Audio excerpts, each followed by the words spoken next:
Bonjour à tous et bienvenue au Talk Décideur du Figaro. Sur votre écran, en face de moi, Charles-Antoine de Vibray, entrepreneur et propriétaire du château de Cheverny, rendu célèbre en partie grâce à Tintin, qu'on a le bonheur d'avoir aussi sur notre écran.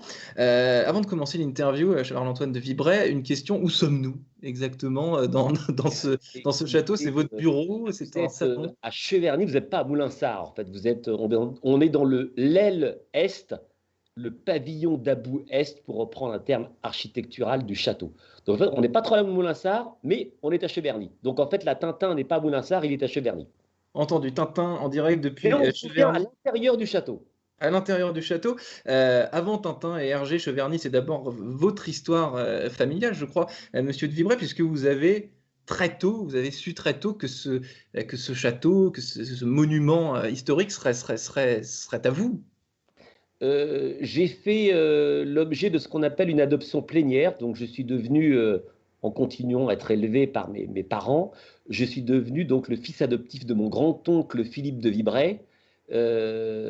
Et j'ai repris donc après mon père les rênes du domaine en 1993. Voilà, donc ça fait déjà un certain nombre d'années, avec un petit peu de recul, un petit peu d'expérience. Pas forcément toujours beaucoup de choses à apprendre tous les ans. J'allais presque dire pas forcément plus de certitude. De l'expérience, oui, de la certitude, non. Surtout dans la période actuelle. Eh oui, on en reparlera tout à l'heure justement de ce confinement et de la façon dont vous l'avez traversé. Charles-Antoine de Vibray, aujourd'hui, Cheverny, c'est une entreprise, il y a une soixantaine de salariés. Je crois que une entreprise que vous dirigez avec votre épouse, qui est DG. Exactement. Comment est-ce que ça se passe au quotidien de gérer une entreprise qui est un château, qui est un musée et qui est un univers, il faut le dire, assez particulier. C'est une entreprise assez particulière. Bah, en fait, vous avez très bien résumé. En fait, j'allais dire que la réponse est dans votre question. C'est que c'est un patrimoine, c'est une entreprise, c'est une maison d'habitation, c'est une responsabilité. Comme c'est ouvert au public, bah, et que c'est le public qui nous fait vivre, ça appartient également au public.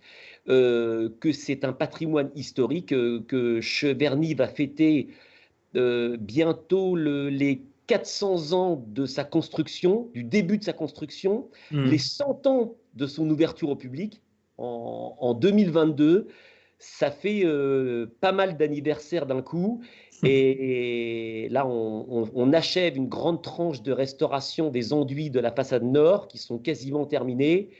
Et on a vraiment l'impression que Cheverny, en tout cas côté façade nord, que les travaux viennent de se terminer Hmm. et que les travaux de construction s'achèvent en fait en juin 2020. Donc Ouais. c'est un perpétuel rajeunissement. Et l'expérience que je tire de ce métier, non pas de propriétaire, mais de dépositaire d'un monument historique, parce qu'en fait, on le tient des générations passées pour le donner, le passer aux générations futures, d'où le nom dépositaire qui correspond mieux au mot propriétaire, qui est plus un Ouais. terme de bilan qu'un terme d'état d'esprit. Moi, j'aime bien l'état d'esprit. Et ben, ces monuments, ils ont besoin effectivement de passion, ils ont besoin d'intérêt. Et quand ils s'aperçoivent que vous leur manquez d'intérêt, ils sont très sévères. Et quand ils s'aperçoivent que vous les aimez, ils sont très gentils et surtout très patients.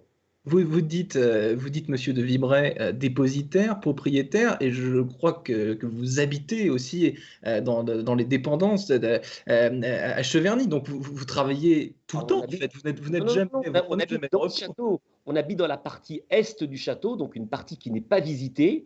Les Entendu. visiteurs Donc sont on pas peut pas loin. visiter votre domicile, on peut visiter le château, mais On pas ne votre. visite pas le domicile. Là, on a la chance de le voir, là, parce que la visioconférence est très à la mode en ce moment. Donc, on voit un peu même le domicile de beaucoup de journalistes dans beaucoup d'émissions. Donc, ça permet effectivement de pénétrer un petit peu dans l'intimité de chacun. Mais non, nous habitons le château d'abord pour des questions de sécurité, essentiellement, et surtout parce qu'un château, il faut le vivre. Hmm. Pour qu'on puisse communiquer sur Cheverny en tant que château habité, eh bien, il faut qu'on habite dans le château. Même si les gens, les visiteurs, n'ont pas vocation à visiter nos appartements privés, car il faut conserver à un monument historique une partie de mystère, une partie d'énigme, en disant que le château de Cheverny est visité tous les jours de l'année et habité tous les jours de l'année, eh bien, on peut parfaitement faire coexister ces deux vérités. Et vous y habitez depuis, je crois, 1994 avec votre Exactement. famille. Et j'ai lu dans une interview d'ailleurs que vos enfants étaient déjà plus ou moins prêts à prendre dans un futur plus ou moins proche la relève, c'est Alors ça? voilà, il y a si vous voulez, en fait, dans un monument historique, c'est pour ça que je suis content que vous m'ayez posé la question et que j'ai pu y répondre par le côté passion. Pour qu'on s'occupe bien d'un monument comme celui-là, j'allais dire, et je parle en toute connaissance de cause, c'est pas une question d'intelligence, c'est véritablement une question d'investissement. Je crois qu'une propriété, il faut l'aimer. Et il y a en ce moment une phrase qu'on utilise un peu partout, une terminologie, un adage qu'on appelle la Madeleine de Proust. C'est un peu ça, si vous voulez, dans une maison dans laquelle vous avez passé d'excellentes vacances, vous y revenez 20 ans après, il y a quelque chose qui vous saisit. Mmh. Et je crois quelque chose comme Cheverny, ça doit vous saisir.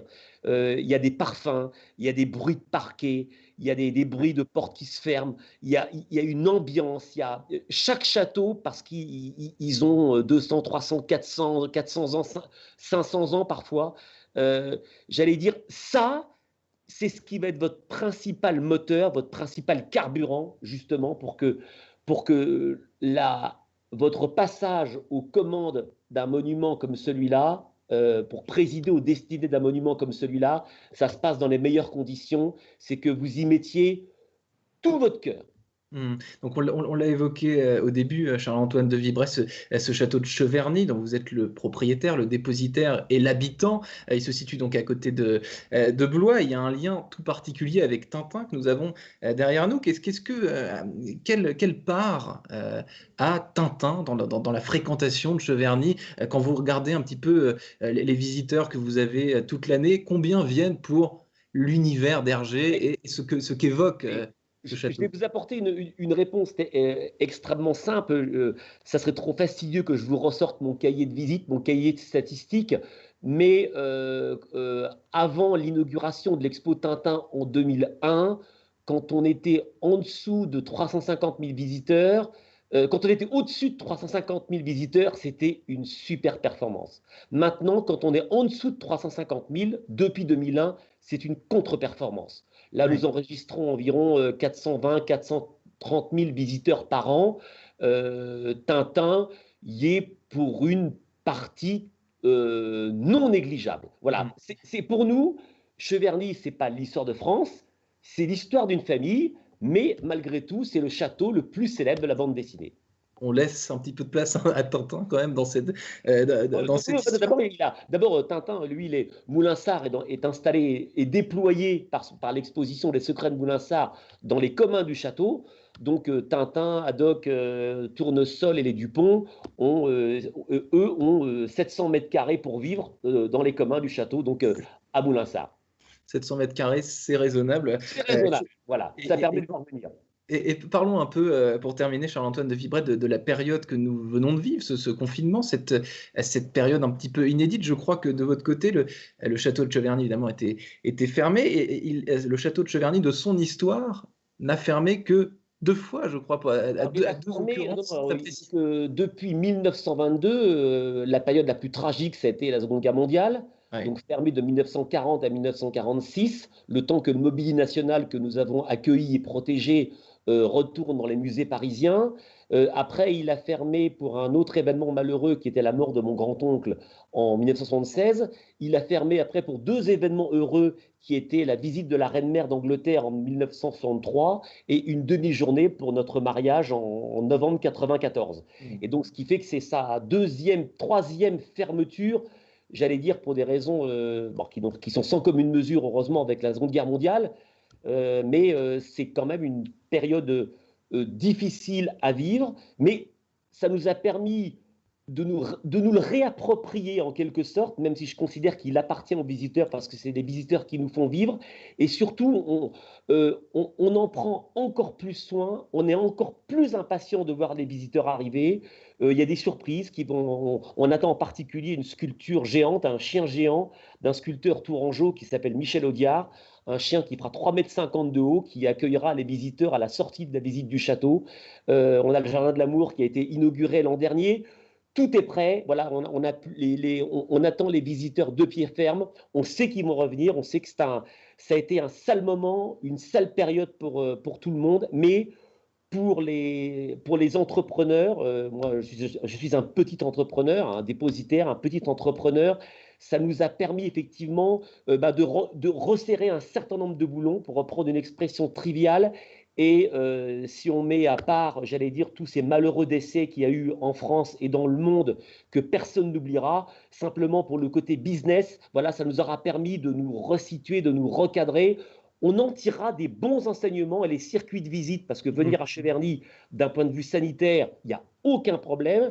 Et là, j'aimerais dire, et là, je veux avoir totalement confiance dans ce que dit le professeur Raoult. Il faut dire, allez, pourvu que le Covid, on l'oublie le plus vite possible, mais d'un point de vue sanitaire, de toute façon, jusqu'à la fin des temps, venir à Cheverny, il n'y a absolument aucun problème d'un point de vue santé, d'un point de vue hygiène. Donc on peut dire, Charles-Antoine de Vibray, que de la même manière que les restaurateurs et les cafetiers français étaient prêts, archi prêts, à rouvrir le 2 juin, eh bien les musées et les monuments nationaux français sont eux aussi archi prêts pour rouvrir et à accueillir le plus grand nombre de visiteurs. Ah, on a commencé à y travailler, nous, dès le 16 mars. Nous, quelques heures après l'annonce de fermeture, on a déjà commencé à installer les vitres de plexiglas. Donc, je peux vous assurer que visiter Cheverny, ça se fera dans les plus grandes conditions de santé, de sécurité sanitaire et surtout de confort. Donc, et je suis même certain qu'on tirera même certains enseignements en termes de circuit de visite imposés pour des questions sanitaires, qui pourront avoir des conséquences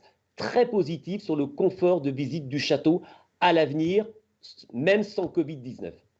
Eh bien, nous en reparlerons. Merci infiniment, Charles-Antoine de Vibray, de nous avoir accueillis dans votre château, le château de Cheverny, qu'on distingue. Évidemment, on a envie de rentrer dans l'écran presque pour faire une visite virtuelle. Mais bon, venez, je vous attends. Voilà. Venez nombreux, venez nombreux. Merci infiniment et à très bientôt. Merci. À bientôt.